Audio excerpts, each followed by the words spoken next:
Bonjour à tous. Jioni nini wote. Est-ce qu'on peut acclamer très fort pour le roi des Eti rois? tunaospika mikono mkubwa wa mfalme wa wafalme. Si tu es béni d'être là, je veux que tu pousses des cris de joie pour le Seigneur. Kama unabarikiwa kuja hapa, ninapenda utoshe lalamiko ya furaha juu ya Bwana. Si tu crois dans les dieux de la délivrance, tu acclames très fort pour sa présence. Kama unaamini mwa Mungu wa ufungulivu, unapika mikono nguvu juu ya uwapo wake.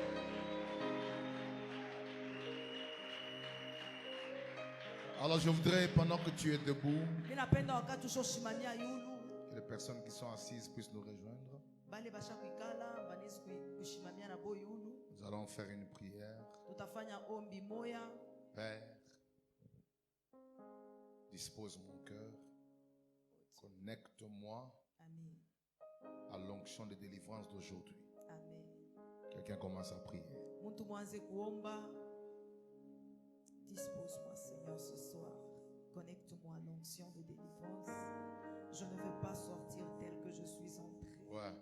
J'aimerais, éternel Dieu, que ma présence dans ces cultes apporte un changement et que l'onction de délivrance que tu as déjà libérée pour ce soir affecte ma vie.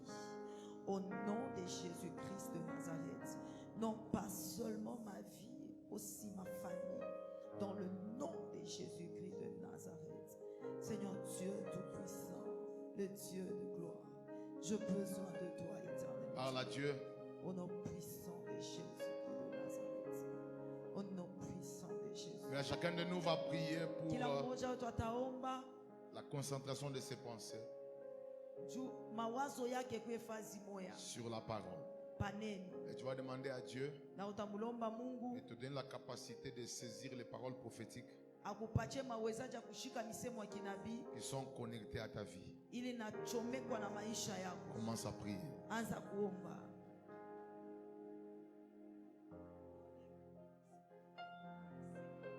Je ne veux pas être ici physiquement seulement, mais je veux éternel Dieu, mon âme, mon esprit, mon corps soit connecté à ta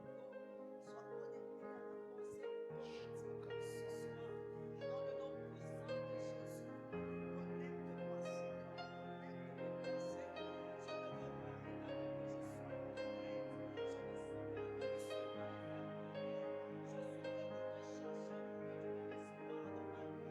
Seigneur, connecte mon pensée. Je ne veux pas éternel que je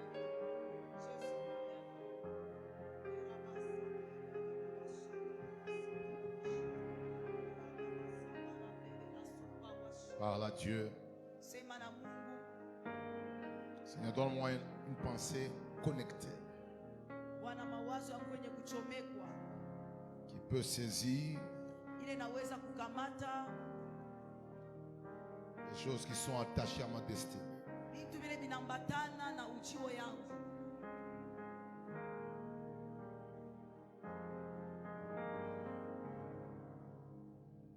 Fais cette prière après moi. Je déclare et je confesse que ce soir, c'est le début d'une nouvelle ère dans ma vie. Je confesse et je déclare que chaque prière que je ferai ce soir aura des résultats instantanés et des résultats à long terme. Ma destinée et celle de ma descendance sera affectée positivement par l'onction qui va être disponible ce soir.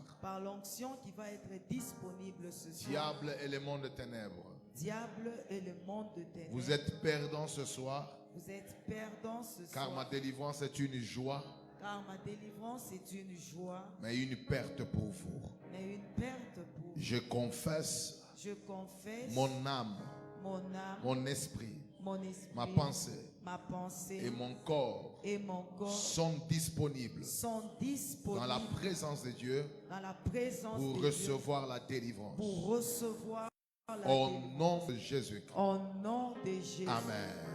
Quelqu'un acclame très fort pour la parole.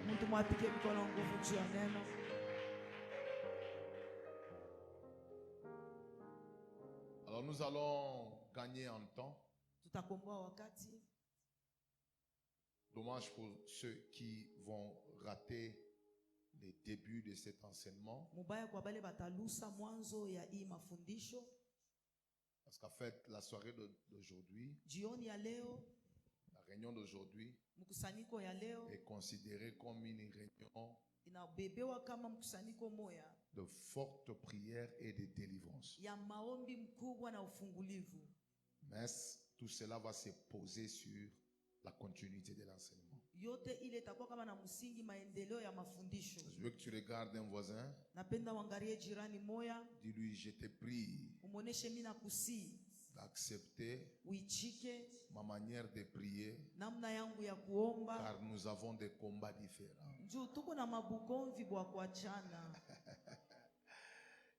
Quelqu'un dit amen? Amen. Peut-être vous chez vous, vous avez l'argent. Votre oncle vous donne. Mais chez nous, la sorcellerie a déjà caché l'argent. Ma manière de prier, ça va se différencier. Et tout celui qui est prêt pour s'engager dans sa route pousse des cris de joie pour le roi de Dieu.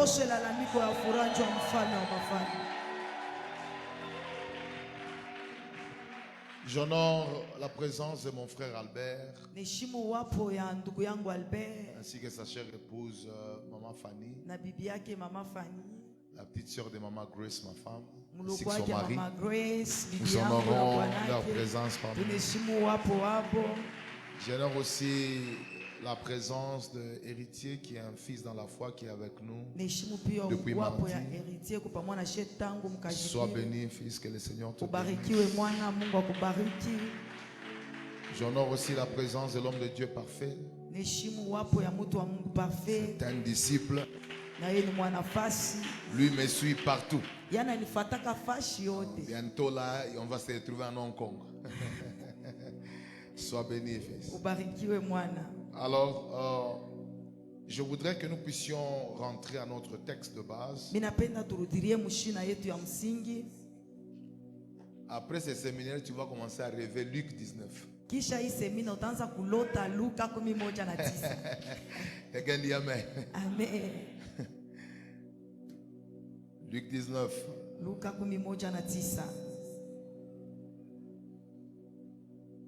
On peut commencer à 29.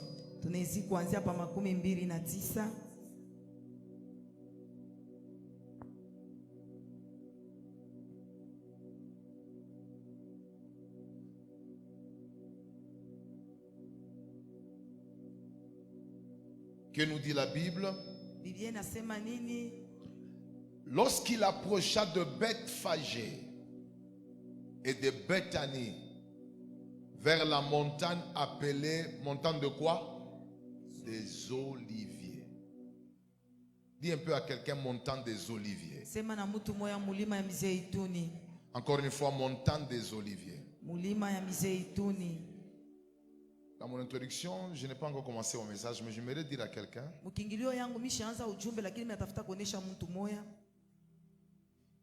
il y a des zones dans la vie. Non, des zones. Des territoires qui sont des territoires prophétiques. Des territoires à partir duquel les délivrances sont initiées. Vous voyez cette montagne des Oliviers ici? Pour votre information, c'est à partir de ces lieux-là que les deux disciples ont été envoyés pour aller libérer l'anneau au village.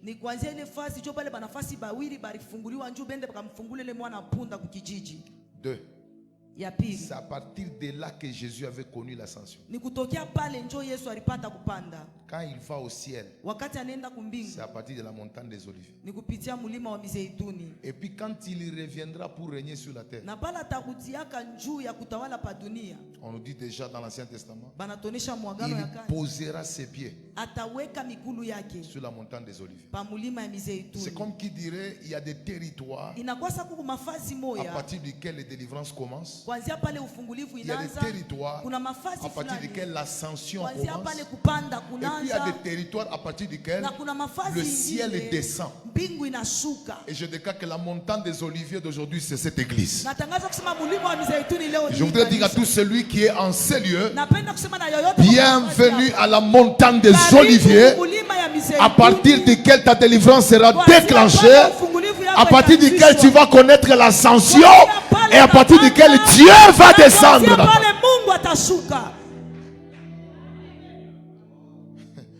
Et puis il faut faire attention à Olivier. Il faut que tu fasses attention avec Olivier.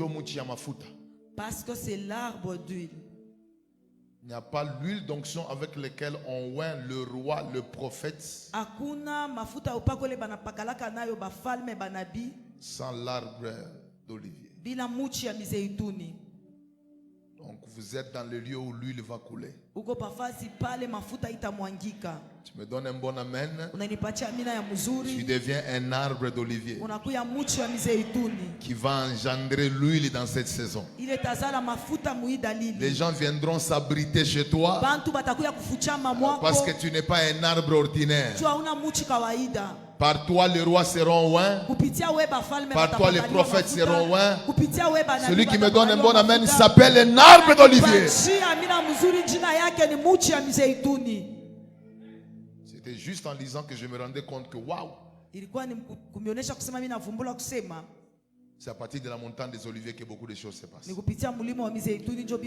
Jésus envoya 2 de ses disciples en disant: allez au village qui est en face.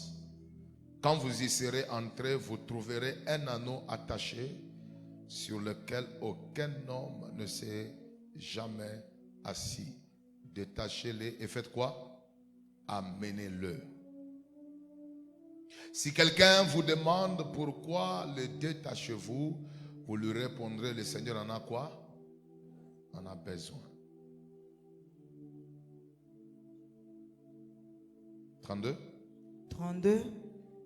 Ceux qui étaient envoyés allèrent et trouvèrent les choses comme Jésus leur avait dit. Comme ils détachaient l'anneau, ce maître leur dit: pourquoi détachez-vous l'anneau? Ils répondirent: le Seigneur en a besoin. Ils amenèrent à Jésus l'anneau sur lequel ils y jetèrent leurs vêtements et firent monter Jésus. Quand on lit la Bible, il faut faire attention. Ils amenèrent l'anneau. Ils l'ont amené où? C'est à la montagne des Oliviers. Maintenant, comment savoir que on l'avait amené à la montagne? Quand ils furent en marche, les gens étendirent leurs vêtements sur le chemin. Maintenant, et lorsque déjà il approchait de quoi? De Jérusalem. Vers quoi? La descente. Donc, Baripandak.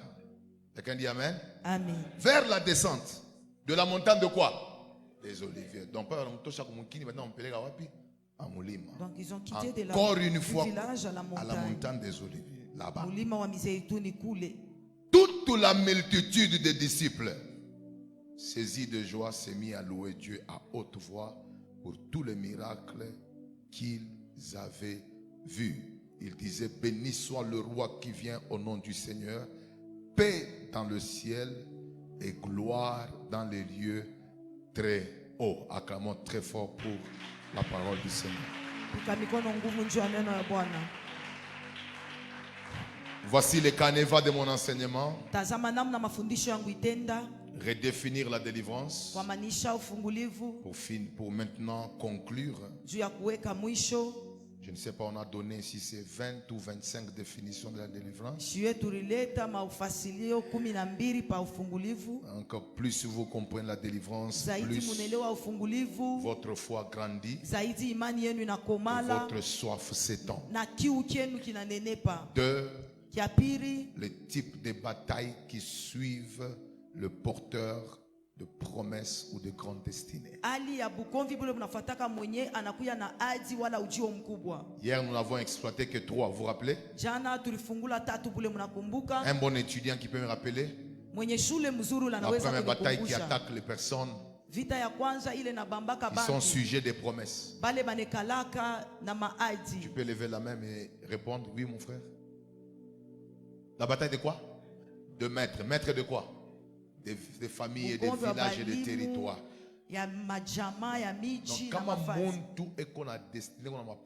Si quelqu'un a une grande destinée et des grandes promesses, cette destinée en elle-même attire des combats. Le premier combat, c'est le combat de maître. On n'a pas le temps pour ça. Tu peux me donner le deuxième? Yes, mon frère. Le combat contre la mort prématurée. Merci. Donc, quand vous êtes porté d'une grande destinée, l'esprit de mort viendra de temps en temps pour voir s'il y a possibilité de vous prendre avant de vivre la destinée. Il y a beaucoup de gens qui sont dans les cimetières, mais ce sont des destinées inaccomplies. Donc, un bon amen. Amen. On peut avancer. Troisième combat. Le combat de quoi? Très bien. Le combat d'opposition. De quoi? Face aux personnes qui ont des rôles importants à jouer dans l'accomplissement de notre quoi? Notre destinée. Donc, si tu as une grande destinée, le diable attaquera souvent les personnes qui ont des rôles importants à t'introduire dans la manifestation. Quelqu'un peut dire amen? Amen.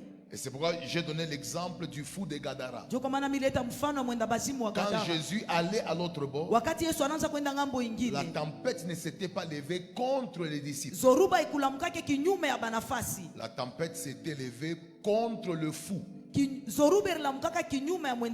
que le monde des ténèbres savait que si Jésus traversait, le fou sera délivré. Alors il fallait s'opposer à tout celui qui a porté une valeur afin de l'amener dans sa gloire. Quelqu'un peut acclamer pour la parole. Alors, troisième chapitre que nous allons exploiter sont les... Je ne sais même pas si on va arriver là-bas, mais les différentes voies et types de délivrance. Merci. Merci. Les différentes voies et types de délivrance. Et pour finir, l'impact de la délivrance. Nous avons à peu près 4 chapitres. Merci. Alors je démarre mon enseignement. Redéfinir la délivrance.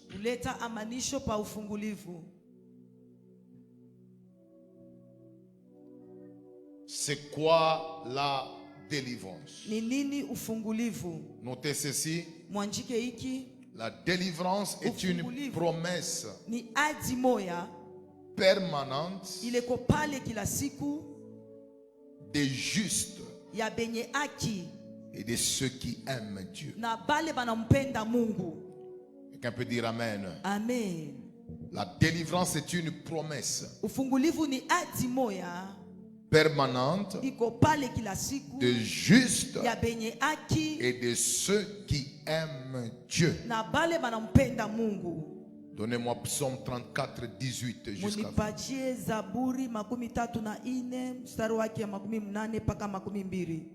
18 jusqu'à 20. Que nous dit la Bible? J'aime beaucoup ce verset. Quand les justes crient, l'Éternel entend et il les délivre de toute quoi? De toute leur détresse. Mais écoutez la continuité du verset. L'Éternel est près de ceux qui ont le cœur quoi? Brisé. Et il sauve ceux qui ont l'esprit dans quoi? Dans l'abattement. Mais maintenant écoutez le verset 20. Le malheur atteint souvent qui? Les justes. Mais l'Éternel fait quoi? L'en délivre toujours. Remarquez le verset. Le malheur est dans les mots souvent. Mais la délivrance est dans les mots toujours. Lakini ufungulivu iko mutamko kila. Maintenant, entre ce qui vient souvent kati ya bile binakuyaka zaidi et ce qui est toujours, na ile nekalaka hapo paka, qu'est-ce qui est plus grand? Nini inakuwa ya munene? C'est ce qui vient toujours. Ni ile C'est-à-dire que celui qui est juste, ni kusema ule ko mwenye qui marche dans le voie de Dieu, anatembea mumanjia ya Mungu, il peut être confronté à des souffrances souvent. Anaweza kupinganishwa na mateso. Mais il y a une promesse lakini kuko ahadi d'une délivrance permanente ya ufungulivu que ya Dieu lui réserve. C'est pourquoi je viens encourager l'église. Marche dans la justice. Je dis marche dans la justice. Parce qu'il y a une promesse de délivrance attachée à tout celui qui marche dans la justice. Le malheur atteint souvent les justes, mais l'Éternel la délivre toujours. Je viens déclarer, si tu vas tomber malade, ça sera pour un temps, mais la guérison sera permanente. Si tu vas perdre quelque chose, ça sera pour un temps, mais la récupération sera toujours, parce qu'il y a une promesse attachée au juste. Dis à un voisin, rassure-toi que tu marches dans la droiture.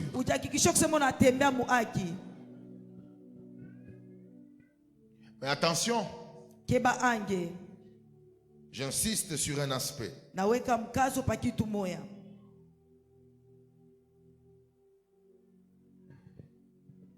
Quand vous lisez la Bible, il y a un verset qui a toujours touché mon cœur. Et j'étais en train de me poser la question. Pourquoi Dieu insiste sur cet aspect de choses?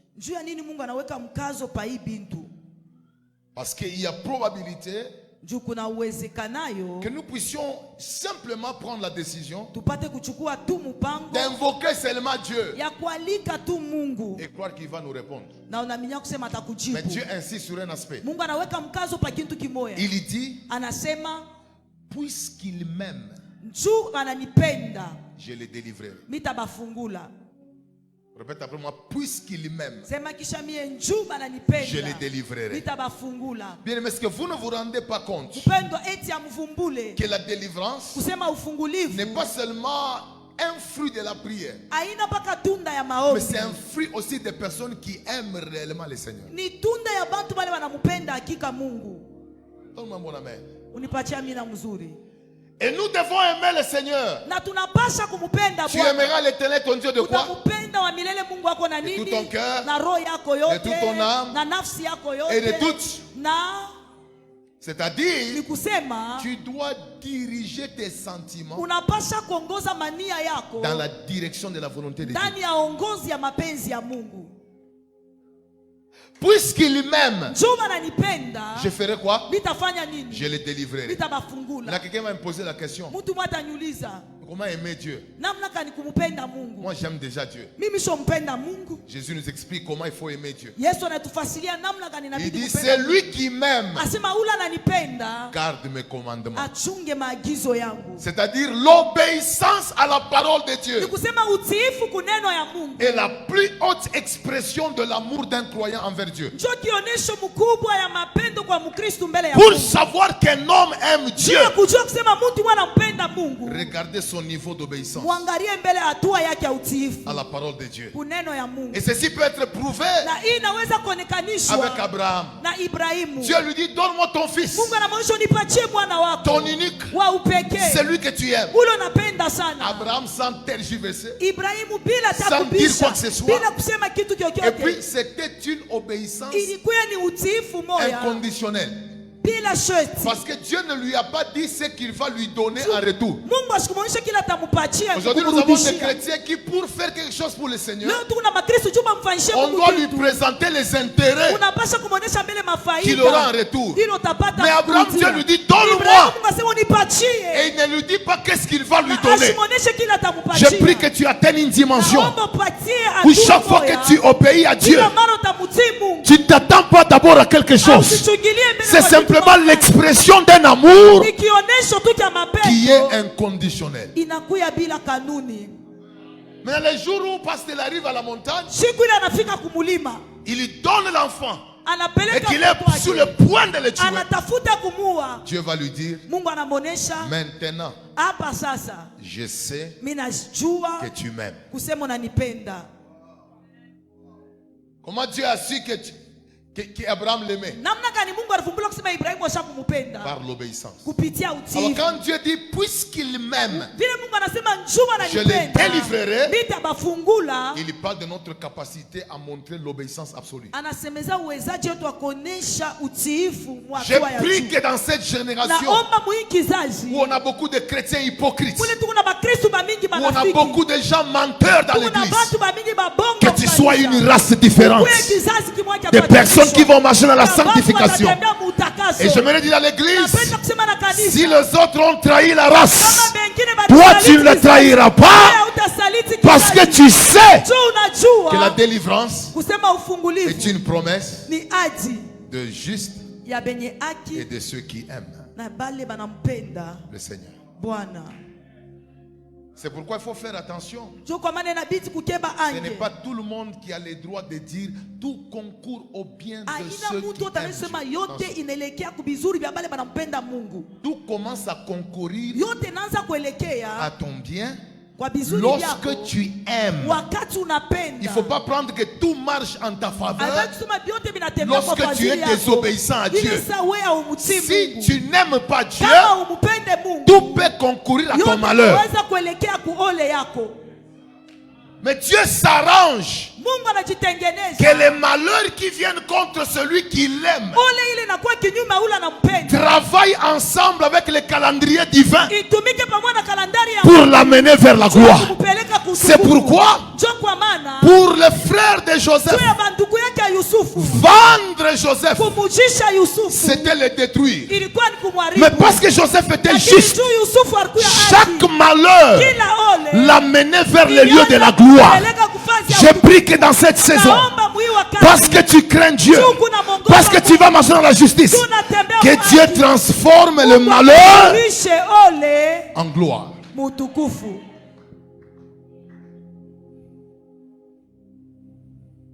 2. La délivrance, un sujet permanent de prière, un besoin quotidien de tout homme. La délivrance n'est pas seulement une provision comme je l'avais dit. La délivrance est un sujet de prière permanent et un besoin quotidien de tout homme.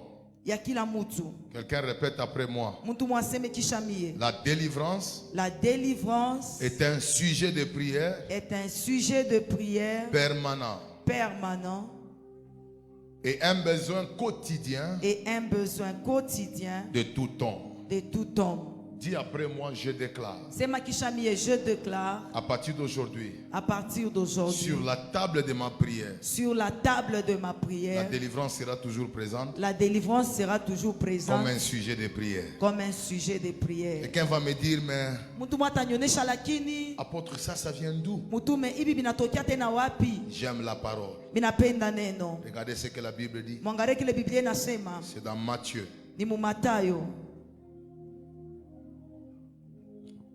C'est dans Matthieu. On pose la question à Jésus. Et tout le monde le sait. Apprends-nous à faire quoi? À prier. Parce que l'intention des disciples n'était pas simplement savoir comment prier, mais c'était de savoir les sujets importants de leur vie. Alors Jésus va répondre. Et la prière de notre Père est subdivisée en deux. La première partie montre le besoin de Dieu pour l'homme. Et la deuxième partie révèle le besoin de l'homme face à Dieu. Alors commençons avec la prière qui révèle les besoins de Dieu. Notre Père qui est aux cieux. Que ton nom soit quoi? Sanctifié. Ça c'est les besoins de Dieu. Dieu veut que son nom soit sanctifié. Que ton règne fasse quoi? Vienne. Dieu veut que son règne s'impose.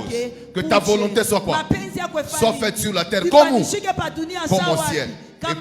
Et puis après? Après? Donne-nous. Mais à partir de là, c'est Dieu ou bien c'est l'homme? Donne-nous notre pain. Et puis, pardonne-nous quoi? Est-ce que ça c'est Dieu ou bien c'est l'homme? Ne nous induis pas, mais délivre-nous quoi? Bien-aimé, est-ce que vous constatez que parmi les sujets de prière, Dieu rappelle aux disciples que vous devez prier dans ce monde, délivre-nous de quoi? Parce que le mal est présent. Et puis il n'a pas dit combien de fois il faut prier pour que le mal vous soyez délivré du mal. Parce que le mal est présent. Et chacun a besoin d'être délivré du mal chaque jour. Je prie que comme tu es en ces lieux, que Dieu te délivre du mal. Chaque fois quand tu te réveilles le matin, Seigneur, délivre-moi du mal. La délivrance est un sujet permanent. Parce que le mal nous cherche. Quelqu'un peut dire amen. Amen. Et je voudrais que vous puissiez continuer. Troisième définition.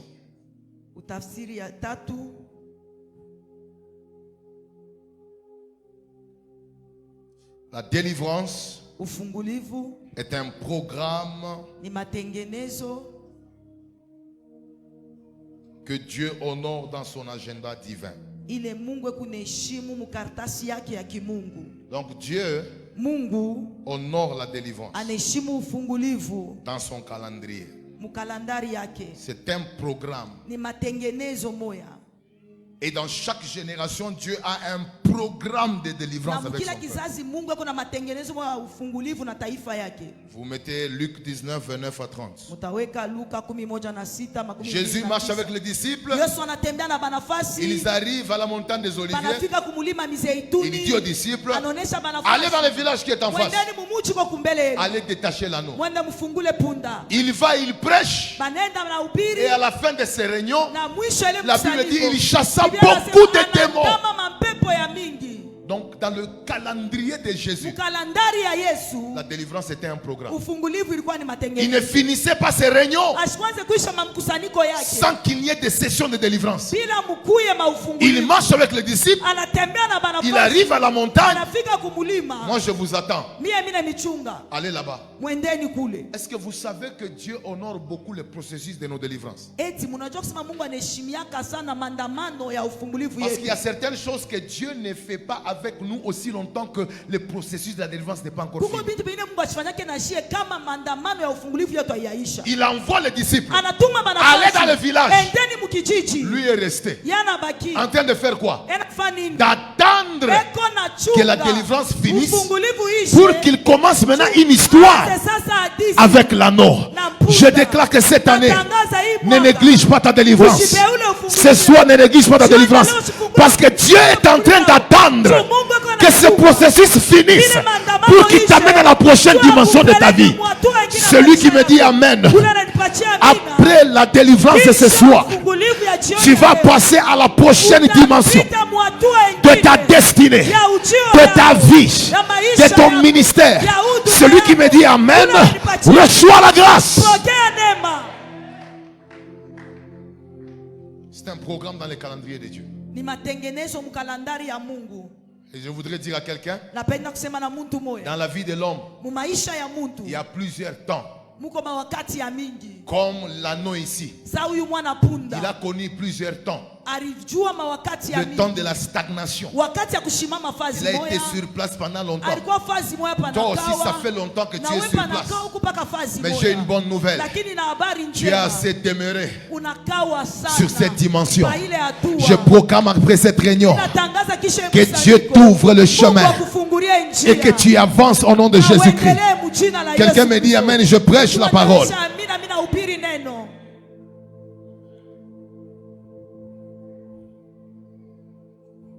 Et quatrième chose, la délivrance est un héritage et un bénéfice de l'œuvre de la croix qui prouve réellement que Jésus a vaincu Satan et le monde des ténèbres. La délivrance est un héritage et un bénéfice de l'œuvre de la croix. Yes. Écoutez, comment savoir que Christ a vaincu les démons, Satan, les sorciers, si le croyant n'est pas délivré? Il ne faut pas prôner la croix sans démontrer le bénéfice de la croix. Comment vous pouvez croire que Christ a vaincu les dominations mais les gens sont encore possédés? Comment vous pouvez dire qu'on n'a plus besoin de la délivrance parce que Christ a déjà tout fait mais les gens voient des maris de lui? Comment rendre d'actualité la croix? Il faut démontrer la puissance de la délivrance. Et toutes les fois que les gens sont délivrés, c'est un témoignage que réellement Jésus a vaincu à la croix les autorités, les dominations et les puissances. Oh, j'aime ce que la Bible dit dans Colossiens chapitre 2. Il a effacé l'acte d'homme, les ordonnances nous condamner et qui subsistaient contre nous. Il les a cloués à la croix et il a dépouillé les autorités, les dominations, les puissances et il les a livrés en spectacle. Ça, comme un peu dépouillé. Maintenant, s'il y a dépouillé, il y a de cela 2000 ans. Comment on saura qu'ils sont dépouillés? Parce que quand ils étaient dépouillés, nous on n'était pas là. Mais comment faire revivre la victoire de la croix aujourd'hui? C'est démontrer la puissance de la délivrance. C'est pourquoi je déclare, quelle que soit la taille du sorcier de ta famille, il a été dépouillé à la croix. Quelle que soit la taille des démons qui t'attaquent, ils sont déjà dépouillés à la croix. C'est pourquoi dans la délivrance de ce soir, la délivrance sera simplement une manifestation de la victoire que Christ nous a donnée à la croix en dépouillant les autorités. Et c'est pourquoi Romains chapitre 8 dit quoi? Lorsque vous descendez vers le verset 37, nous sommes plus que vainqueurs. Par celui qui a fait quoi? Qui nous a aimés. Maintenant, quelle est la plus grande démonstration de l'amour de Christ pour nous? C'était la mort à la croix. Dieu a tant aimé le monde. Et puis il a fait quoi?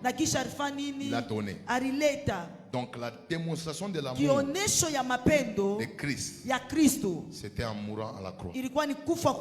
Alors il dit, nous sommes plus que vainqueurs par celui qui nous a aimés.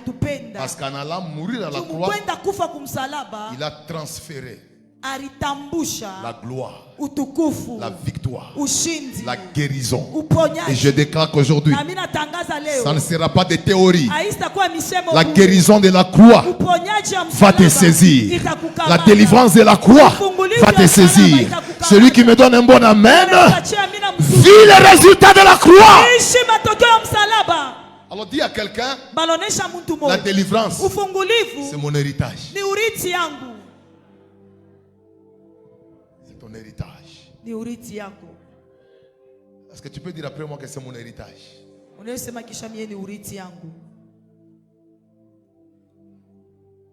Je voudrais, pour ceux qui écrivent,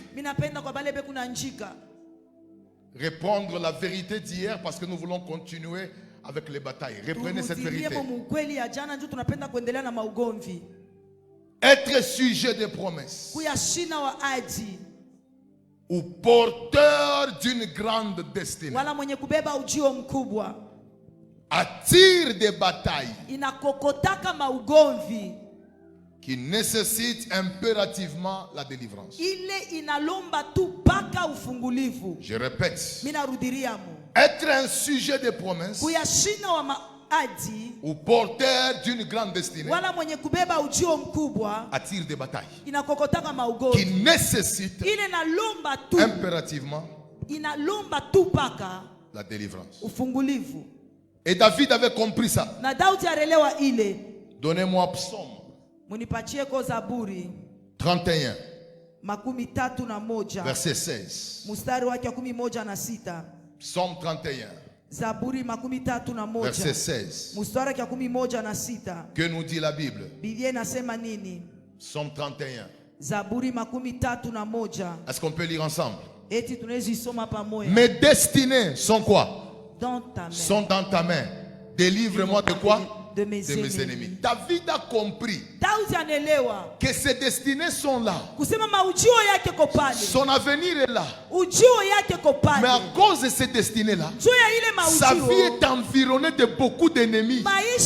Et il demande à Dieu, délivre-moi. C'est parce que partout où il y a une grande destinée, des combats viennent. Même si tu n'as pas péché, même si tu marches dans la sanctification, la destinée en elle-même t'attire des batailles. Et c'est pourquoi je voudrais, dans la soirée d'aujourd'hui, diriger ce qu'on appelle les délivrances massives par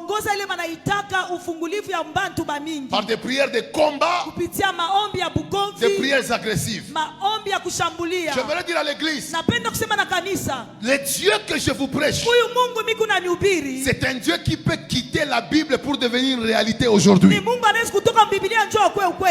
Et je vous annonce que dans les quelques minutes qui vont venir, cet endroit deviendra comme une fournaise. Les esprits chercheront où sortir, parce qu'il y a quelqu'un ce soir dont la destinée doit s'éclore. Tu me donnes un bon amen, Dieu te fait grâce. Il y a longtemps que tu devais aller loin. Il y a longtemps que tu devais être plus grand. Mais tu as fait face à des batailles bizarres.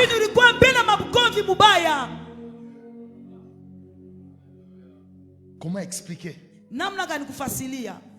Pasteur Emmanuel. Comment expliquer un homme comme Mephibosheth? Il a un avenir pour aller vivre dans la maison royale. Mais déjà, mais dès son enfance, il était amputé des jambes. Il est entré dans la gloire. Mais il ne peut pas marcher librement dans tous les palais.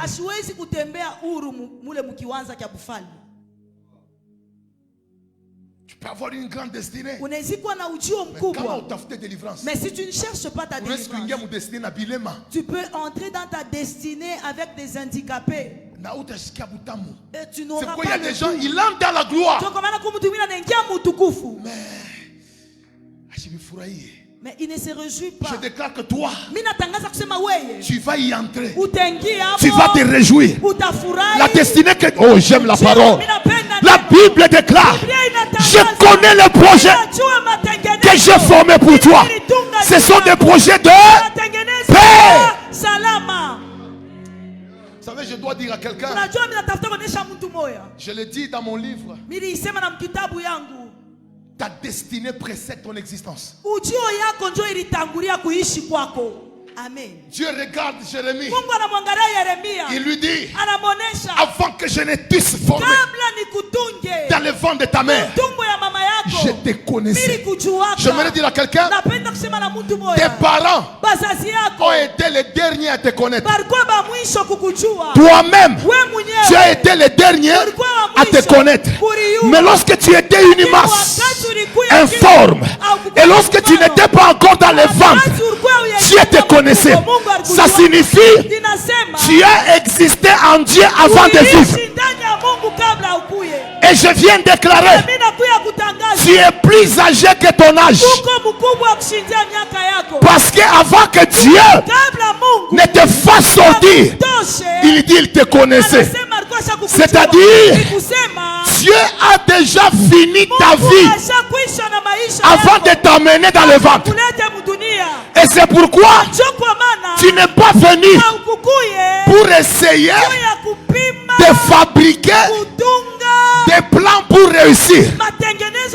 Dieu a déjà fini ce que tu dois être. Maintenant, toi, tu dois passer en revue pour manifester ce que Dieu a déjà fini. C'est pourquoi il dit, lorsque vous priez, dites que ta volonté soit faite. Attention, sur la terre comme ce n'est pas au ciel comme sur la terre. C'est sur la terre comme, parce que la destinée est déjà au ciel. Dieu a déjà écrit ton histoire. Maintenant la terre doit subir la conséquence de ce que Dieu avait déjà dit. Oh my God, que tu dois être. Celui qui me dit 3 fois amen, je prêche. Et je voudrais déclarer, pendant que moi je prêche ici, toi tu crois que tu vas dans ton futur, mais cependant ce qui est ton futur est un passé de Dieu. Parce qu'il dit, je connais les projets que j'ai formés pour toi. C'est-à-dire, Dieu a déjà fréquenté ton futur. Et puis il est rentré dans ton passé. Maintenant toi, quand tu dis je vais vivre ce que Dieu a prévu, Dieu dit que je vais te ramener dans le passé.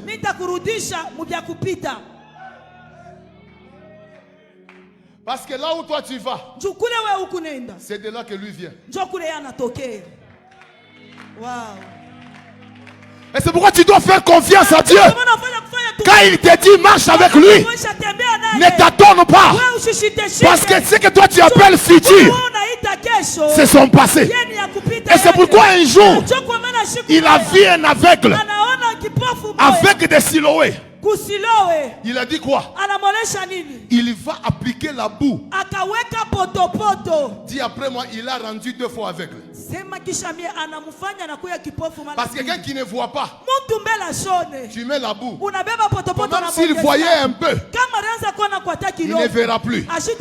Et puis il va lui dire, va maintenant à la piscine te laver. Je pose la question à Jésus. C'est un aveugle. Il n'a jamais vu la piscine. Tu l'as rendu 2 fois aveugle. Et puis tu lui demandes de partir. J'ai posé la question. Jésus, pourquoi? C'est le psalmiste qui me répond. La raison pour laquelle Jésus demande à un aveugle d'aller à la piscine, c'est parce que la Bible dit, ta parole est une lampe à mes pieds, une lumière sur mon sentier. Donc même si l'aveugle ne voit pas, parce que Jésus a dit, va, cette parole est devenue lampe. Cette parole, je déclare, tu ne te perdras pas. Cette parole que je te prêche va t'amener dans la destinée. Elle va t'amener dans la gloire. Celui qui bouge comme ça, que Dieu commence à te conduire, tu arriveras là où Dieu t'a déjà destiné. Quelqu'un dit après moi, fire.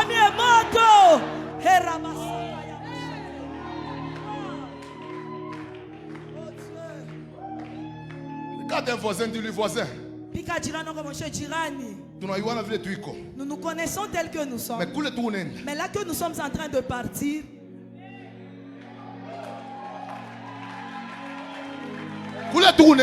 Là que nous sommes en train de partir. J'ai dit là que nous sommes en train de partir. Si nos pères se sont déplacés avec les avions communs, nous les jets arrivent. Quelqu'un n'a pas bien saisi. Quelqu'un n'a pas bien saisi. Si nos pères ont prêché que sur les chaînes locales, nous on prêchera sur France 24. C'est celui qui n'a pas encore bien compris. Je déclare que toi tu es une autre race. Donne-moi un bon amen, je prêche. Lorsque tu es fils, tu dois avoir cette révélation. Le plus haut niveau de ton père sera le plus bas niveau du fils. Parce que le dernier miracle d'Élie était le premier miracle d'Élisée. Il a fini en déchirant le Jourdain, mais Élisée a commencé en déchirant le Jourdain. Là où ton père a fini, c'est là que toi tu commences. Là où ta mère a clôturé, c'est là que toi tu commences. Celui qui me donne un bon amen, fraye un nouveau chemin.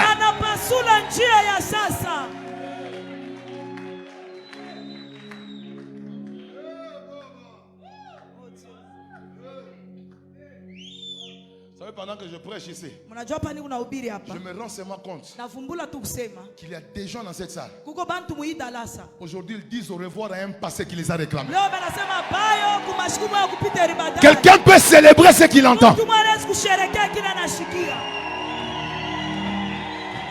Quelqu'un peut entrer dans la gloire de ce qu'il entend.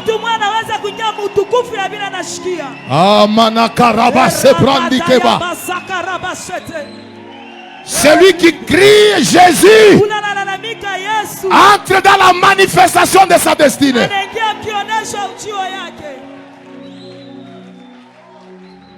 Jésus.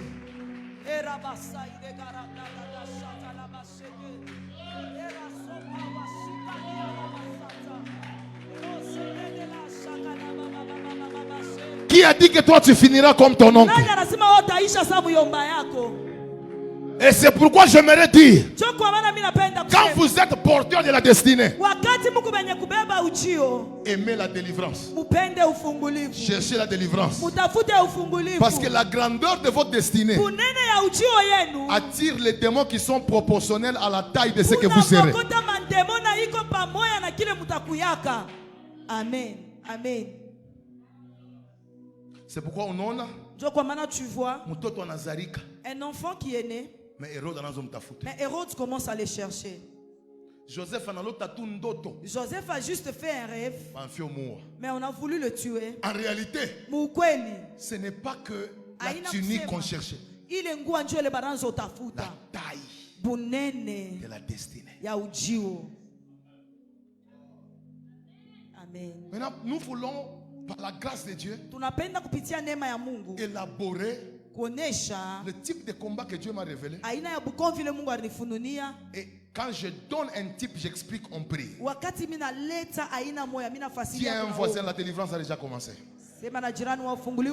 Cherche un autre voisin, dis-lui que la délivrance a déjà commencé. La plus grande tragédie d'un homme n'est pas de mourir seul, n'est pas de mourir jeune.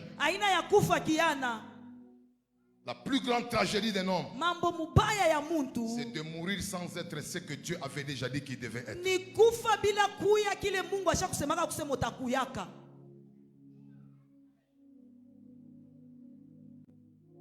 Donc en réalité, Satan ne combat pas d'abord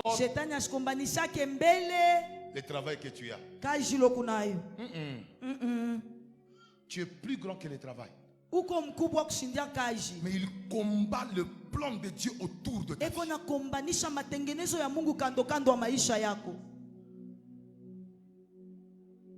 Maintenant,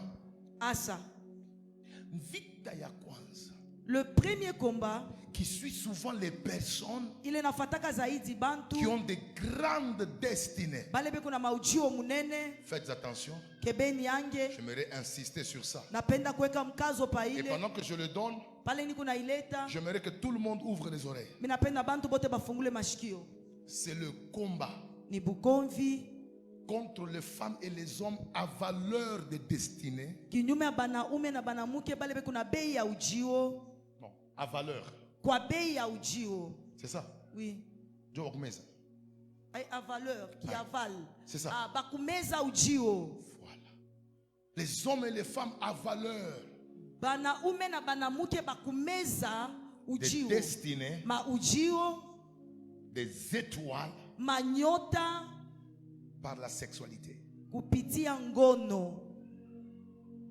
Wow. Les combats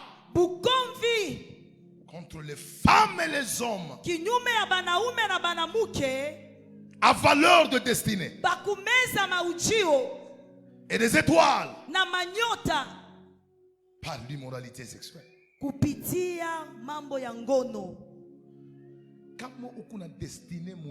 Si tu as une grande destinée, fuis la sexualité hors mariage.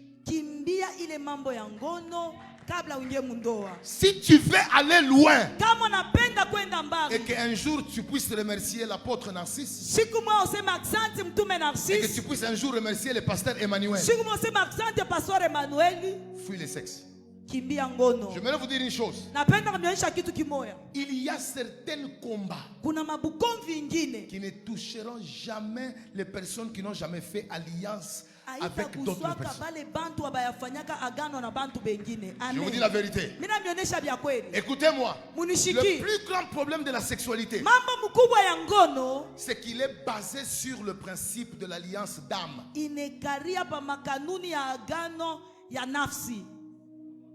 Alliance des âmes.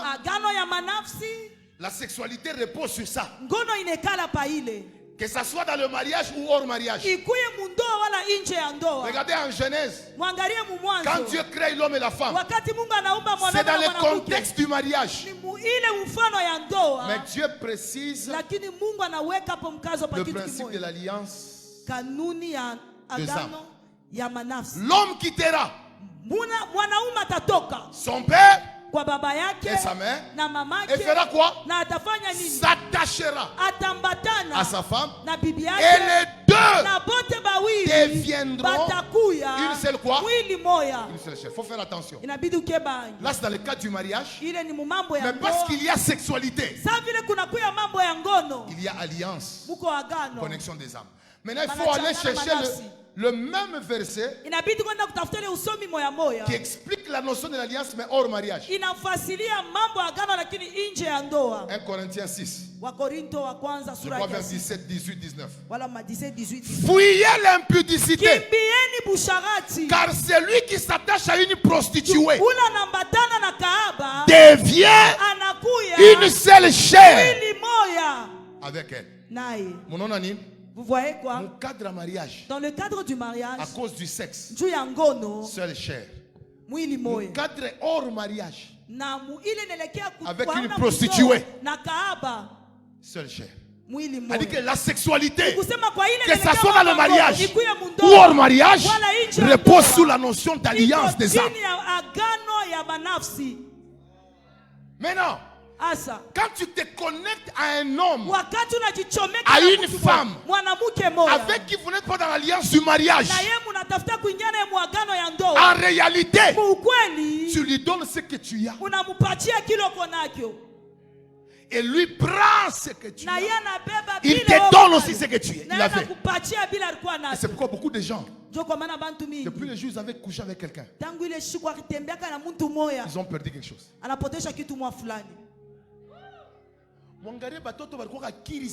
Regardez les enfants qui étaient très intelligents jadis. Tu vois après un temps, sa tête. Ils sont ici, ils savent ce que je suis en train de dire. Regarde d'abord l'intelligence que tu avais avant.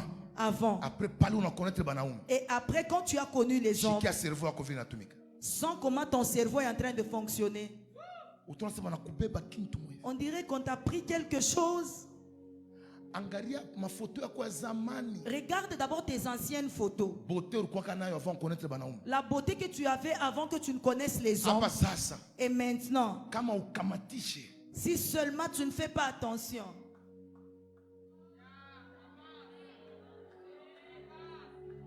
Parce que la sexualité, c'est le couloir le plus grand de la possession.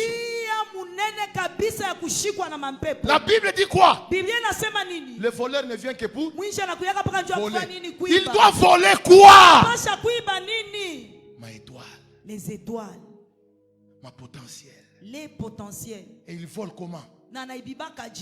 Par la présence des femmes et des hommes à valeur. Les destinées. C'est pourquoi vous allez voir, quand vous avez une grande destinée, le diable t'envoie les hommes, les femmes. Maintenant, vous, tu es jeune fille, mais souvent tu es poursuivi par les hommes mariés. Il ne faut pas te glorifier. Parce qu'avec la petite expérience que j'ai dans le ministère de délivrance, les jeunes filles qui sont souvent réclamées par les hommes mariés sont contrôlées par les esprits des eaux. Parce que la particularité de l'esprit des eaux, c'est utiliser les filles pour briser le mariage officiel.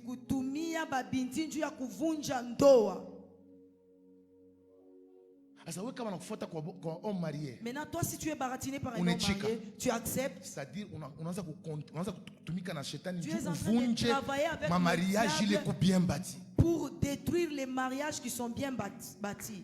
Donc, on a quoi partisan au monde des ténèbres. Tu deviens aussi partisan dans le monde de ténèbres. Mais tu es avec nous à l'église. Mais eux te considèrent comme une servante.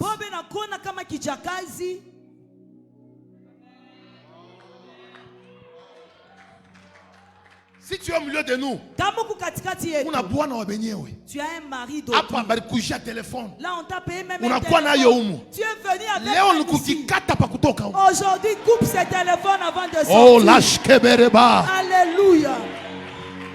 Si tu ne laisses pas ce qui n'est pas à toi, Dieu ne te donnera pas ce qui est. Je dis, si tu ne laisses pas ce qui est à autrui, Dieu ne te donnera pas ce qui est à toi. C'est pourquoi le jour où Dieu rencontre Jacob, pose la question à ton voisin. Est-ce que Dieu peut oublier le nom de quelqu'un? L'ange pose la question. Jacob, quel est ton nom? Savez-vous pourquoi Dieu voulait que Jacob donne son nom? C'est parce que depuis le jour où il avait volé la bénédiction de son frère, il avait dit qu'il était Esaü. Alors, aussi longtemps qu'il n'avait jamais confessé que je marchais dans Njina ya Benyewe, on ne pouvait jamais lui révéler son vrai nom. Si tu ne rejettes pas ce qui est à autrui, Dieu ne te donnera jamais ce qui est à toi. Je viens déclarer ce soir, rejette ce que Satan t'a imposé. Refuse ce qui est à autrui. Dis à Dieu, Père, je suis Jacob. C'est-à-dire, Minechika, Nikom Sharati, Nikou Abongo. Pendant la semaine Jacob, je vais mon éternité. Son nom n'est pas Jacob. Son nom, c'est Israël. Maintenant, ce qui est fort avec Israël, parce que quand Dieu te donne une identité, une identité qu'on a matua. Cette identité a de niveaux. Israël. Si tu l'appelles Israël, Israël, c'est trois choses. Israël ni bitu bitatu. Israël, un individu. Israël muntu, qui était Jacob. Et puis qui était Israël, représentant d'une nation. Parce que quand on a Israël, parce que quand tu dis Israël, ce n'est pas seulement un individu, c'est aussi un peuple. Mais quand on a Israël, si tu appelles encore Israël, c'est une terre. Donc si tu renonces à une mauvaise vie, Dieu va faire de toi le représentant d'une génération. Dieu va faire de toi le représentant d'une terre. Quand on dit Israël, c'est une nation. Quand on dit Israël, c'est une terre. Et quand on dit Israël, c'est un individu prince. Alors quand si tu es au milieu de nous, le combat des femmes, de la sexualité qui te poursuivent, nous voulons faire tomber ça aujourd'hui. Je vous dis la vérité. La grâce que Dieu m'a donnée, il y a une dimension. Sur les personnes qui ont des corps purs. Dieu déverse. Amen. Amen. Vous ne vous êtes jamais posé la question de savoir pourquoi est-ce que le sauveur du monde devait naître par une vierge?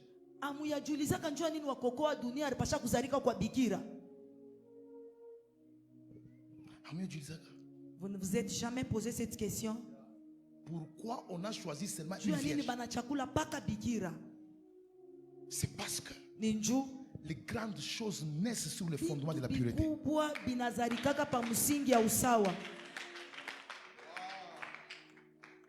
Donc en réalité, le problème n'était pas seulement la virginité de Marie. Mais la virginité de Marie était un symbole de la pureté. Amen. Vous n'allez jamais engendrer les choses extraordinaires dans la saleté.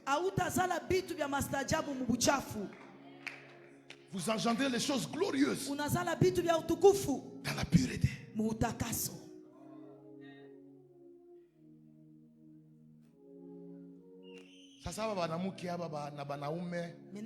Les hommes et les femmes à valeur,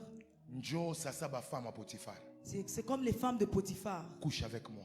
En réalité, on veut arracher juste les potentiels de devenir le chef de son mari.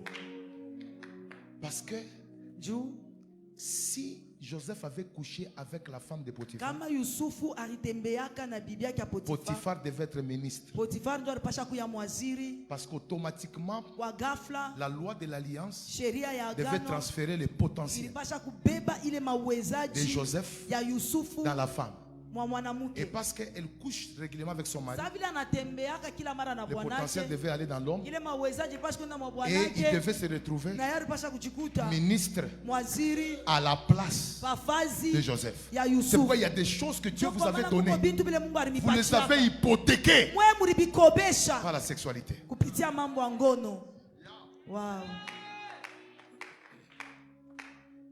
Je vais révéler quelque chose.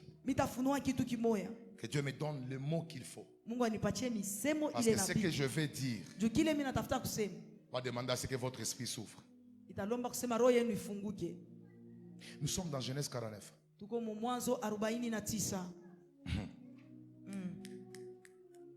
Joseph a combien d'enfants? 2. N'est-ce pas? Manassé. Mais attention, Jacob a combien d'enfants? Jacob a combien? 12. Il a 12. Bon, maintenant je pose la question à l'église. Parmi les 12, c'est sur quel enfant où on avait dit que le bâton ne quittera jamais de toi? C'est qui? Judas. Donc, quand Jacob dit que le sceptre, mon comptoir, ne quittera jamais Judas, c'est pour dire que il y avait une grâce de royauté qui était attachée à qui? À la tribu de Judas. Donc, même si tu es de la tribu de Judas, par succession, tu deviendras qui? Roi. Parce que c'était une grâce qui était là-bas. Maintenant, nous devons nous poser la question. Qui était le premier roi en Israël? Saül. Maintenant, Saül est de quelle origine? Benjamin. Mais comment Dieu a déjà prophétisé que ce sont ceux de la famille de Judas qui auront le sceptre? Mais sur le trône d'Israël, on trouve un Benjamin. Il faut rentrer en arrière. Qu'est-ce que Judas avait fait? Il était allé coucher avec sa belle-fille Tamar. Et Tamar lui a demandé de lui donner les bâtons. Ce qui fait que depuis ce jour-là, il avait hypothéqué les bâtons qui étaient les symboles de la royauté. C'est pourquoi lorsque les années se sont écoulées, au lieu qu'il y ait un roi de Juda, il y a eu un Benjamite. Parce qu'un ancêtre, par l'immoralité sexuelle, on avait avalé sa destinée royale et il a hypothéqué son bâton.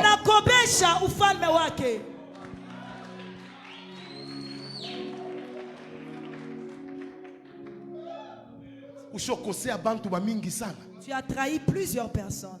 Tu as cru que toi tu t'es réjoui pendant 5 minutes. Mais cependant on a causé ma génération. Tu vas supporter, il est ma grâce, il est attaché à la famille.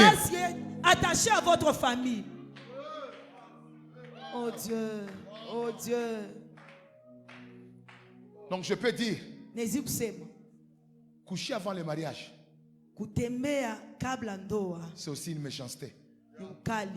Parce qu'on a hypothéqué ma grâce. Tu es en train d'hypothéquer les grâces. Tu dois aider la famille. Tu donnes ça à d'autres personnes.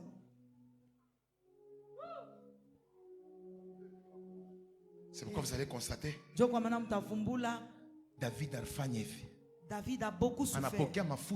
Il a reçu l'onction. Mais il a fait 25 ans en train de chercher le poste royal. Son grand-père avait déjà hypothéqué le bâton. Heureusement pour David, c'était un guerrier. Si vous n'êtes pas un combattant, vous ne pouvez pas récupérer le bâton qu'on vous avait arraché. C'est pourquoi je déclare, si tu es au milieu de nous, lève la main droite. Dis après moi, moi, je ne mourrai pas par l'immoralité. Puissance d'immoralité. Libère mes pensées. Libère mes idées. Au nom d'Èche! Au nom d'Èche! Au nom d'Èche!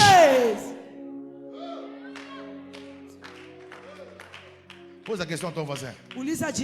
Sais-tu pourquoi il ne fallait pas que Jésus soit le produit de l'accouplement de Joseph et Marie?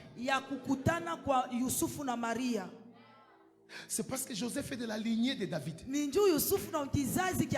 Et la lignée de David, c'est une lignée d'immoralité. Judas, immoral. David, immoral. Salomon, 700 concubines, 300 femmes. Total de combien? 1000. Et puis vous descendez Absalom, fils de David. Il couche avec toutes les femmes de son père publiquement. Maintenant, si Dieu devait laisser que Jésus soit le fruit de l'accouplement de Joseph et de Marie, la semence d'impudicité devait être dans le Sauveur. C'est pourquoi Dieu s'est décidé. Il faudrait que le Sauveur soit le fruit d'une semence divine, pour que tout celui qui va sortir de lui soit une semence pure. Je déclare aujourd'hui, si tu es en Jésus, la sanctification est possible. Si tu es en Jésus, Dieu peut te purifier. Parce qu'il est écrit, il a été tenté en tout, mais il n'a point péché.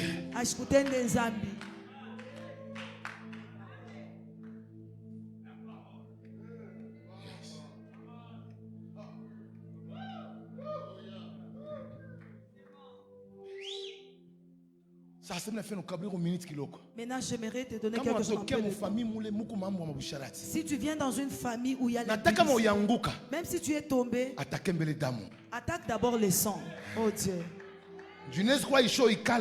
Ça peut être tel que tu agis. Ça attend que tu aies l'argent. Tu viens d'une famille polygame. Tu viens d'une famille où il y a beaucoup d'inceste. Nous sommes ici, c'est pour ton voisin, c'est une soirée de délivrance. Mais fais-nous quelques minutes. J'aimerais te donner quelques minutes. Quelqu'un peut commencer à claquer le main. On y va.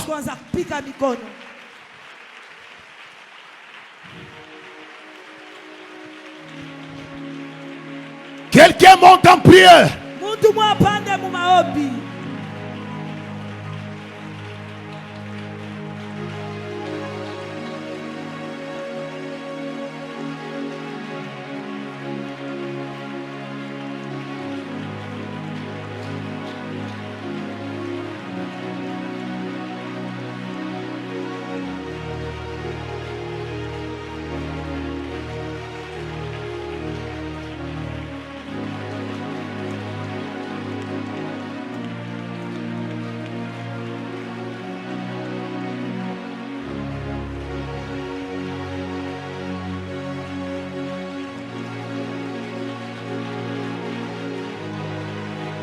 Quelqu'un peut monter en prière. Pourquoi immoralité? L'esprit d'immoralité n'exclut personne. Si tu es au milieu de nous, voici une occasion que Dieu te donne.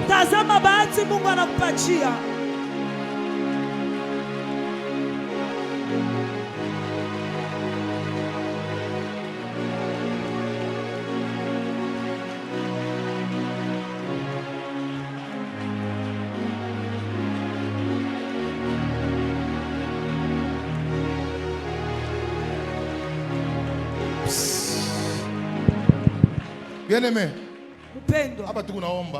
pendant qu'on prie, j'entends Dieu me dire, il y a des gens ici, les combats les a déjà souffert dans leur famille. Si tu es là, passe ici devant. Passe ici devant. On reconnaît que tu reconnais que le combat ici te dépasse la force. Tu veux déposer ça devant Dieu. Et que tu entres dans la repentance. C'est à cause de cette chose que plusieurs destinées n'afungwa. Maman, ma soeur, aya aita kuripa. La honte ne va pas te payer. Ça va détruire. Tu ne connais pas c'est sous quelle onction que tu te poses.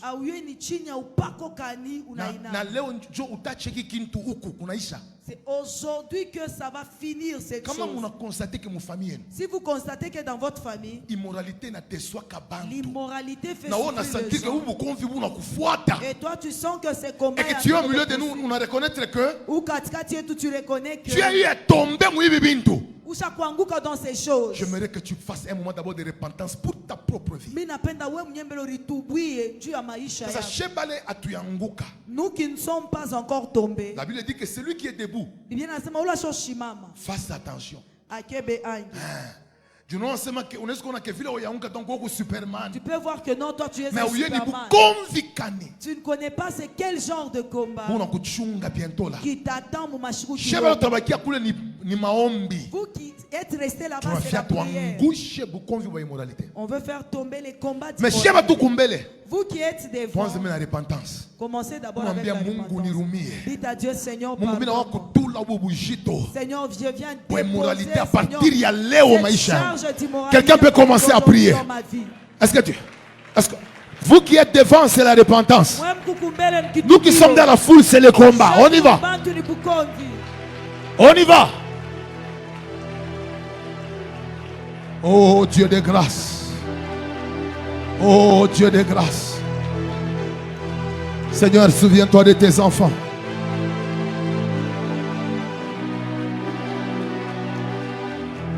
Souviens-toi de tes enfants. Munga useba chiri ya leo.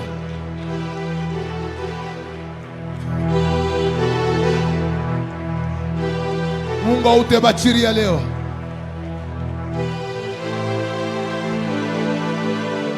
Quelqu'un peut renoncer à l'immoralité. La pornographie. La masturbation, la fornication. Bien-aimé, commence à renoncer à cela.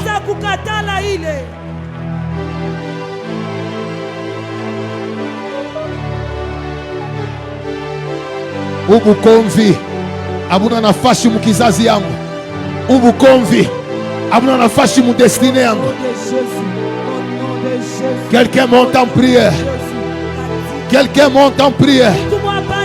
Quelqu'un monte en prière. Quelqu'un monte en prière.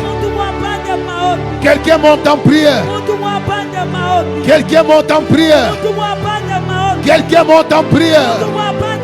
Ah la radada bakadia. Rekototoshke peleba. Monte en prière. Monte en prière.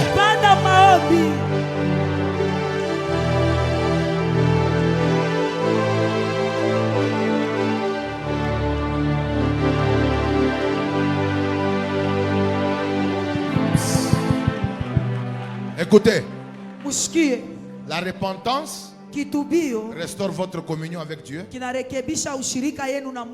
le combat et la délivrance brise la communion entre vous et les démons. Parce que quand tu tombes dans ça, tu fais des alliances avec différentes âmes. Maintenant, chacun de nous va commencer maintenant à renoncer. Quelqu'un peut dire amen? Amen. Alliance yote. Toute alliance Il est rifanchika qui s'est faite par l'immoralité. Quelqu'un me dit amen. Amen. Que ce soit par des images, que ce soit par des paroles, que ce soit par l'acte sexuel, que ce soit même par les parents qui ont été en contact dans leur passé. Est-ce que vous savez que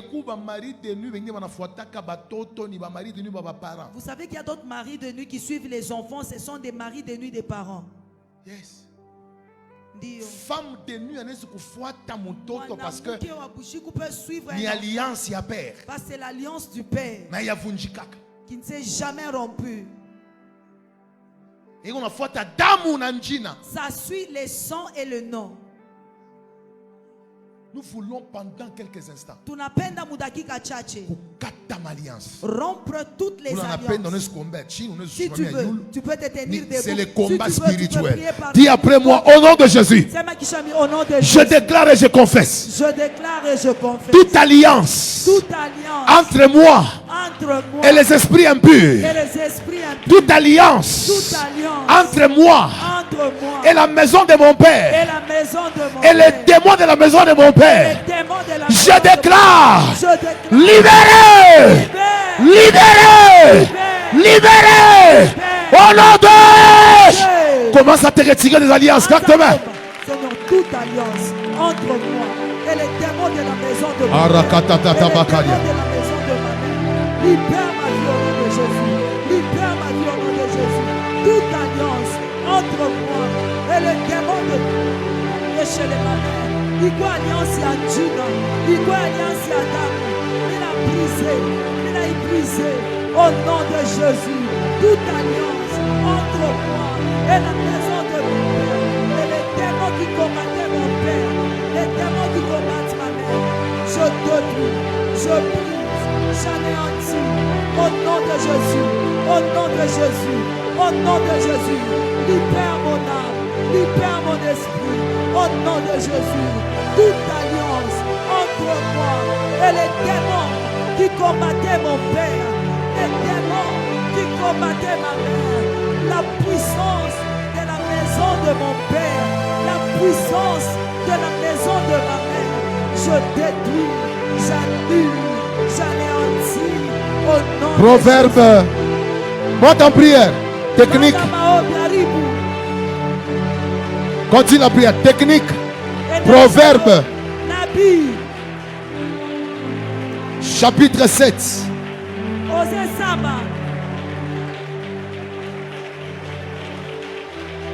8 jusqu'à 23. Monte en prière.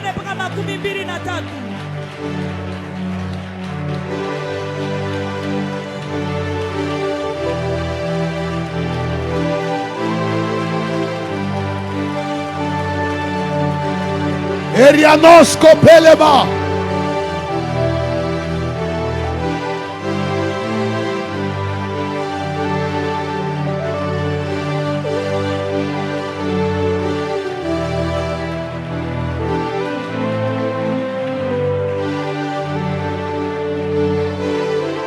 Quelqu'un prie. Retire-toi de ces alliances. L'immoralité sexuelle ne s'approchera pas de toi. Au nom de Jésus.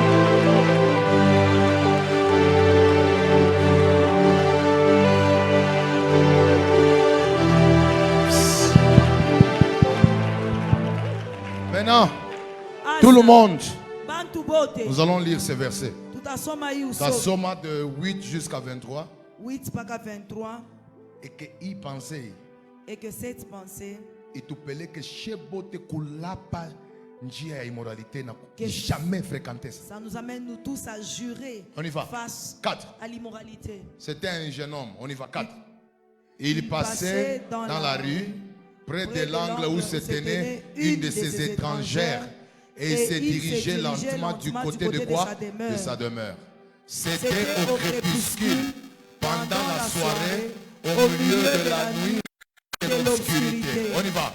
Et voici, il fut abordé par une femme ayant la mise d'une prostituée et la ruse dans le cœur. Elle était bruyante et rétive. Ses pieds ne restaient point dans sa maison. Tantôt dans la rue, tantôt sur les places et près de tous les angles, elle était aux aguets. La publicité te cherche, ça donne d'abord l'agitation. Et puis, il faut faire attention lorsque tu commences à avoir l'envie de t'habiller comme une prostituée. Parce que l'habillement est un message de l'esprit qui caractérise quelqu'un. Ça, c'est tout ça, mais tout ce qui est. Continue, prêt. Elle le saisit et l'embrassa et d'un air effronté lui dit: Tout celui qui est au milieu de nous, tu n'as jamais couché avec elle, mais toi tu embrasses. Il faut savoir que les embrassements est aussi une voie de possession. Parce que par l'embrassement il y a échange de salive. Or, la salive c'est l'eau. Et l'âme de chacun est dans l'eau. Et les esprits demeurent dans quoi? Dans l'âme. Ça fait quand vous échangez les salives, ce sont les âmes que vous échangez. Tu peux être ici. Tu n'as jamais couché avec un garçon. Mais tout le monde échangera ma salive. Tel que vous échangez la salive, il faut posséder à la même taille que celui qui a couché avec elle. Tu es possédé par moi na ula kitembea na mwanaume. Tu as besoin de la délivrance. Unahitaji ufungulivu. Parce que garçon peut m'embrasser. Ce garçon quand on l'a embrassé. C'est ça ce qui s'est passé. Écoutez la prostituée l'a embrassé. Je devais un sacrifice d'action de grâce aujourd'hui, j'ai accompli mes vœux. Passez. C'est pourquoi je suis sorti au devant de toi pour te chercher et je t'ai trouvé. Écoutez. J'ai orné mon lit de couverture de tapis de fil d'Égypte. On lit ensemble, on y va quatre. J'ai parfumé ma couche de myrrhe, d'aloe et de cinnamon. Viens, environs-nous d'amour jusqu'au matin. Livrons-nous joyeusement à la volupté. Écoutez. Car mon mari n'est pas à la maison. Il est parti pour un voyage lointain. Il a pris avec lui le sac de l'argent. Il ne reviendra à la maison qu'à la nouvelle lune. Elle le séduisit à force de paroles. Elle entraîna par ses lèvres doucereuses. Il s'est mis tout à coup à l'envoûtement comme le bœuf qui va à la boucherie, comme un fou qu'on lit pour le châtier, jusqu'à ce qu'une flèche lui perce le foie, comme l'oiseau qui se précipite dans le filet sans savoir que c'est au prix de sa vie. C'est ça le chemin de l'impudicité. Quand tu passes dans ce chemin, tu deviens un animal qu'on amène à la boucherie. Jusqu'à ce qu'une flèche va te pénétrer, tu vas mourir. C'est pour ça que beaucoup de destinées sont détruites. On a fait cette prière d'alliance avec moi. Père, Père, à partir d'aujourd'hui, moi et l'immoralité, nous sommes des ennemis. Nous sommes des ennemis. Je divorce avec toute chose qui a trait à l'immoralité sexuelle. Image impure. Tout ce qui n'est pas saint. Tout ce qui détruit ma communion avec toi. En matière sexuelle. Je me déconnecte de cela. Et je prends la décision. D'être un vase d'honneur. Au nom de Jésus. Celebrate Jesus. Si tu crois que Dieu t'a pardonné, acclame très fort.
Monte en prière. Monte en prière. Monte en prière. Bien-aimé, on ne combat pas le monde des ténèbres avec gentillesse. Il faut être agressif. Parce qu'elles ne sont pas gentilles. Utilise ton autorité pour déclencher la manifestation. Oh la ranana baragada dabali keteteba. Tenekura bayaba sanda dakire.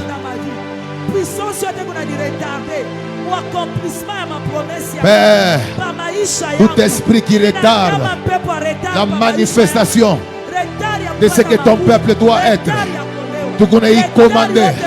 Yanzeku libéré. Yanzeku libéré. Yanzeku libéré. Yanzeku libéré. Destiné ifunguke. Destiné ifunguke. Destiné ifunguke. Destiné ifunguke. Destiné ifunguke. Destiné ifunguke. Commence à commander à toute opposition satanique de libérer ta vie. Que tout esprit de retard libère ma vie spirituelle, libère ma vie financière, libère mes relations. Au nom de Jésus-Christ. Pempoyote, il est un enfant d'amour. Manakuswa kuditabiri. Pour moi demain, tu vas voir ça. Mais inapita. Je chasse le retard. Je chasse le retard. Retard libère ma vie. Au nom de Jésus. Pour retard dans la destinée. Au nom de Jésus. Tout esprit de retard libère ma destinée. Pour l'année passée, pardonne chaque. Au mois de mai, tu vas vivre ça. Mais inapita. Nankusha. Pamaisha yangu. Pamutumishi wangu. Katika jina la Yesu. Quelqu'un monte en prière. Quelqu'un monte en prière.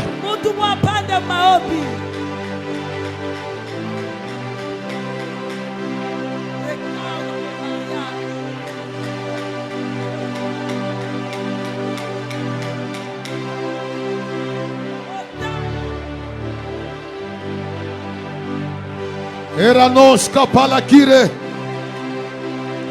Imene kurabaya basanda dakadia.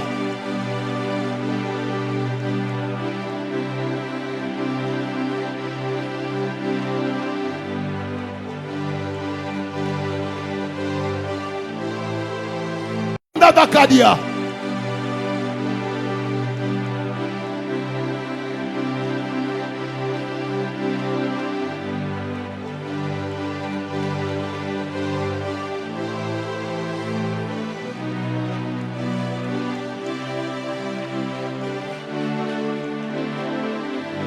Esprit de retard, libérez ma vie. Est-ce que tu peux monter en prière?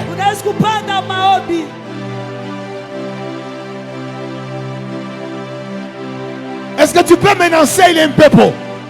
Est-ce que tu peux menacer? Tu peux menacer cet esprit qui ne veut pas que ta destinée se manifeste. Esprit de retard, libérez ma vie, libérez ma vie, libérez ma destinée. Au nom de Jésus, au nom de Jésus, je t'ordonne, libère ma destinée, libère ma destinée. Au nom de Jésus, allez-vous-en par les lieux arides qui vous sont réservés. Donc, à maisha yangu, katika jina la Yesu, katika jina la Yesu. Retard pour ma relation, retard pour ma kuta, retard pour accomplissement et ma prophétie. Quelqu'un monte en prière. Enashkopa la karablanda lish.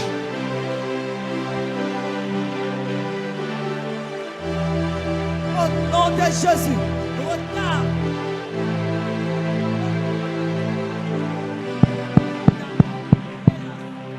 Que Dieu te fasse récupérer les retards accumulés. Je déclare que dans la réunion de ce soir, Dieu t'accorde la vitesse. Que les choses qui ont pris 30 ans pour arriver prennent simplement une semaine pour te visiter. Amen. Je reçois. Je confesse qu'à partir de ce soir, Tu ne seras plus en retard par rapport à ta destinée. Que le Dieu de délivrance te fasse récupérer un retard de 30 ans en 3 mois. Si tu dis yes, que Dieu te visite. Je dis, si tu dis yes, que Dieu te restaure. Que les choses qui ont traîné te rattrapent. Dis après moi, fire. Quantième type de retard? Quantième? On y va. 6e type de retard. Et plutôt de combat. Dis après moi le combat des richesses. Plus fort que ça, le combat des richesses. Quand vous avez une grande destinée, vous avez des promesses. Voici un autre combat qui peut vous poursuivre. Le combat à ma richesse. C'est le combat des richesses. C'est-à-dire que c'est un combat qui veut que tu ne possèdes pas les richesses. Quelqu'un me dit amen? Amen. Parce que le diable sait qu'aussi longtemps que l'église n'est pas riche, aussi longtemps que les chrétiens n'ont pas d'argent. Ecclésiaste dit que la sagesse du pauvre est méprisée. Nous pouvons avoir une grande sagesse de révéler Christ. Mais le diable sait que notre influence sera limitée et méprisée s'il n'y a pas la force financière. Maintenant, Genèse 15. Qu'est-ce que Dieu donne comme promesse sous les enfants d'Israël? Verset 14. Dieu dit à Abraham, leur ancêtre, ils seront esclaves pendant 400 ans. Mais après les 400 ans, j'ai jugé la nation à laquelle ils seront asservis. Attention, ils ne sortiront pas vides. Aujourd'hui, tu ne quittes pas de cette salle. Tu ne sors pas de la prison. Tu ne sortiras pas les richesses pour toi. L'heure arrive. Ils vont les poser entre tes mains. Celui qui me dit amen, qu'il y ait transfert de richesses de la main des pécheurs vers la main des justes. Que celui qui a fait ça, que Dieu le visite. Dis après moi, je reçois la grâce. Je reçois la grâce. Dis après moi, je reçois la grâce. Je reçois la grâce. Je me le dis à l'église. L'argent vient de Dieu. Dis après moi, l'argent vient de Dieu. Est-ce que vous pensez que le système de distributeurs de Raw Bank vient des banques ou bien des blancs? Cette histoire vient de Dieu. Ça commence avec Pierre. La première personne à utiliser un distributeur, c'était Pierre.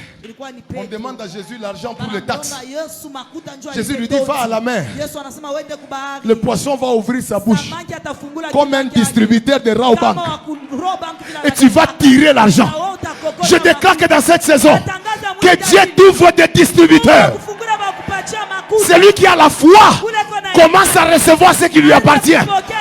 Si tu me donnes un bon amen, commence à arracher ton argent. Remettez-moi mon verset. Remettez-moi mon verset. Remettez-moi mon verset. Bakia Pakev. Bakia Pakev. Bakia Pakev. Reste seulement comme ça. Nous, on ne sera pas des chrétiens. Dis à ton voisin, la piacature n'est pas ma portion. Je déclare que ta poche sera éclairée. Lumière dans le cerveau. Argent dans la poche. Les parler en langue dans la bouche. Millions sur la table. Celui qui me dit yes, tu sors de la race de pauvres. Nous allons aller au ciel, mais nous allons aussi régner sur la terre. Nous allons aller au ciel, mais nous allons signer des contrats. Je reçois. Je reçois. Tu mettras toi-même entre nos mains de quoi faire les sacrifices et les holocaustes que nous offrirons à l'Éternel, notre Dieu. 26. Mon Dieu. Nos troupeaux iront avec nous. Et il ne restera même pas Dis à ton voisin ce soir. Même maintenant, le diable ne va rester. Tout ce qui t'appartient, tu dois aller avec.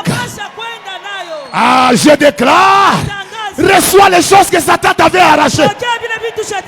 Je confesse dans la soirée d'aujourd'hui. Ce qui est à toi est à toi. Donne-moi un bon amen, je prêche la parole. Donne-moi un bon amen, je libère la grâce. Pendant que je prêche ici devant, j'ai envie de dire à un homme, à partir d'aujourd'hui, tu ne chercheras pas les richesses. Les richesses vont te chercher. Parce que la Bible déclare, l'or et l'argent lui appartient. Oh, si ça appartient à Dieu, la Bible dit, celui qui est à moi est plus fort, plus grand que celui qui est dans le monde. Christ en nous, espérance de la gloire. Alors si l'or et l'argent appartient à mon Père et que Christ vit à moi, donc l'or et l'argent, au nom de Jésus, au nom de Jésus, tout esprit qui a englouti les richesses de ma famille, les richesses de ma destinée, les richesses de mon pays, je déclare ce soir, il est vomi, il est vomi, il est vomi, il est vomi. Tout hôtel qui amène la pauvreté dans ma famille, je détruis cela. Quelqu'un commence à claquer le main et prie. Je déclare qu'avant qu'on arrive lundi prochain, les opportunités vont te chercher. Par les appels téléphoniques, on te dira qu'on est en train de te chercher. Celui qui me dit Amen, que cela t'arrive.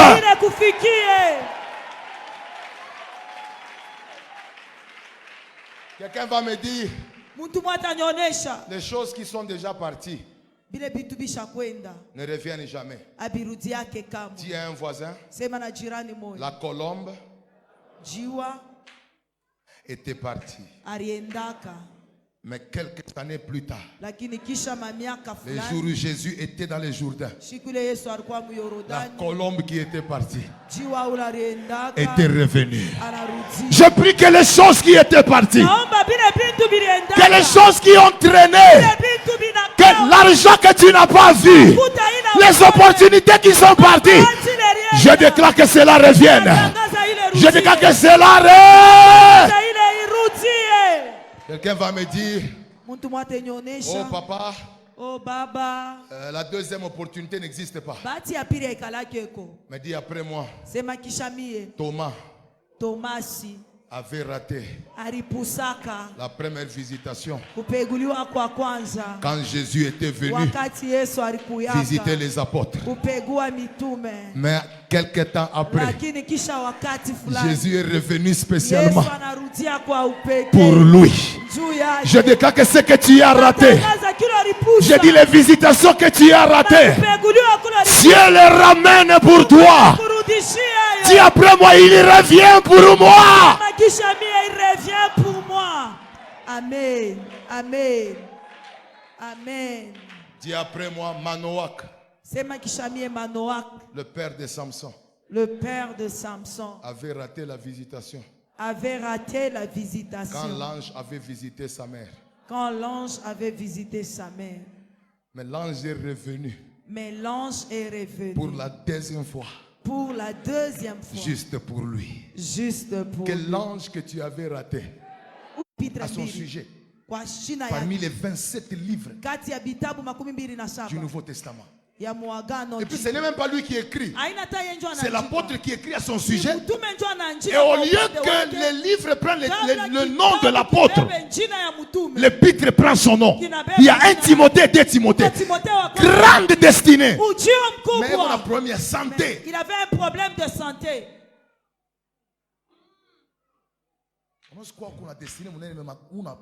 Tu peux avoir une grande destinée, mais tu as un problème de maladie. Ce qui est bizarre avec la maladie, c'est que ça peut t'empêcher d'être efficace dans la gloire. Amen. Amen. Rappelez-vous, Dieu loue la jeunesse à cause de sa force. Donc Dieu opère avec la jeunesse, pas seulement à cause de dons qu'il donne à la jeunesse, mais à cause aussi du capital de la force. Vous savez pourquoi je suis capable de vous prêcher comme ça? Depuis mardi jusqu'à aujourd'hui. Sans oublier que depuis janvier, chaque 2 semaines, je suis dans les avions pour des séminaires. Qu'est-ce qui me donne la grâce de me tenir comme ça? En dehors de l'onction, la bonne santé. Et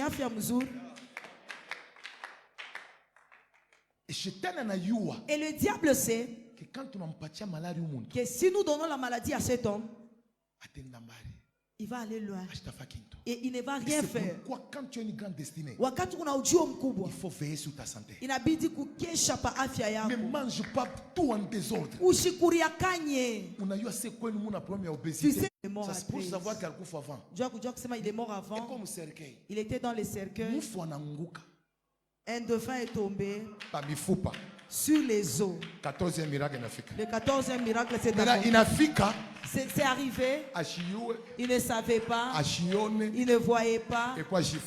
Et puis il ne s'était même pas reçu. Si tu ne gères pas ta santé,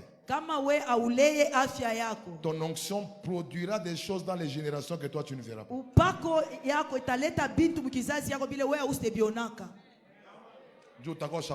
Parce que tu seras déjà parti. Non, c'est papa là-bas. On avait l'onction. Si seulement il se tient comme ça, nous tous on tremblé. Mais il est comme ça.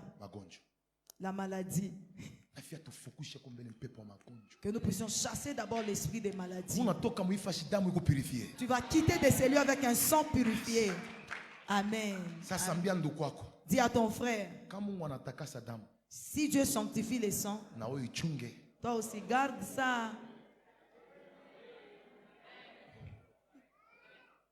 Je veux que nous puissions nous lever. En fait, les maladies héréditaires.